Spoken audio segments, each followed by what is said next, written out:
ജെറുസലേമിലുള്ള ചരിത്രപ്രസിദ്ധമായ city of David പ്രദേശത്ത് പുരാതനമായ കണ്ടെത്തൽ.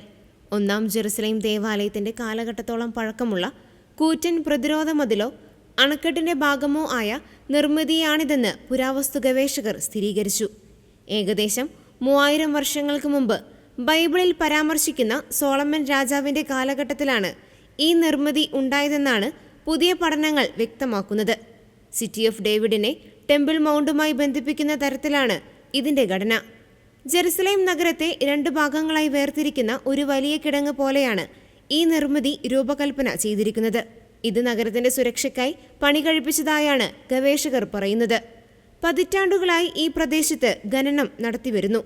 ഇതിന്റെ യഥാർത്ഥ കാലഘട്ടം നിശ്ചയിക്കാൻ ഗവേഷകർക്ക് സാധിച്ചിരുന്നില്ല. എന്നാൽ ആധുനിക സാങ്കേതിക വിദ്യ ഉപയോഗിച്ച് നടത്തിയ പുതിയ പഠനമാണ് ഇതിന് 3000 വർഷത്തെ പഴക്കമുണ്ടെന്ന് കണ്ടെത്തിയത്.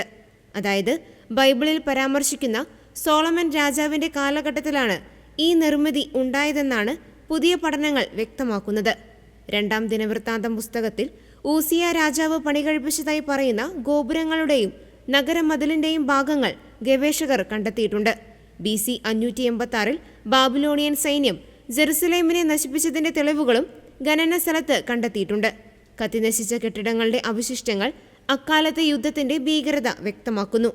150 വർഷത്തിലേറെയായി ജെറുസലേമിൽ നടക്കുന്ന ഗവേഷണങ്ങളിൽ ഏറ്റവും വിപ്ലവകരമായ കണ്ടെത്തലുകളിൽ ഒന്നാണിതെന്ന് പുരാവസ്തു ഗവേഷകർ അവകാശപ്പെടുന്നു. ബൈബിളിലെ വിവരണങ്ങൾ ശരിയെന്ന് വയ്ക്കുന്ന തെളിവുകളാണ് ഇതിലൂടെ ലഭിക്കുന്നതെന്ന് ഇസ്രായേൽ ആന്റിക്വിറ്റീസ് അതോറിറ്റിയിലെ ഗവേഷകർ പറഞ്ഞു. പുരാതന ജെറുസലേമിന്റെ ഭൂമിശാസ്ത്രപരമായ പ്രത്യേകതകളിലേക്കും അക്കാലത്തെ നിർമ്മാണ വൈദഗ്ധ്യത്തിലേക്കും വെളിച്ചം വീശുന്നതാണ് ഈ കണ്ടെത്തൽ.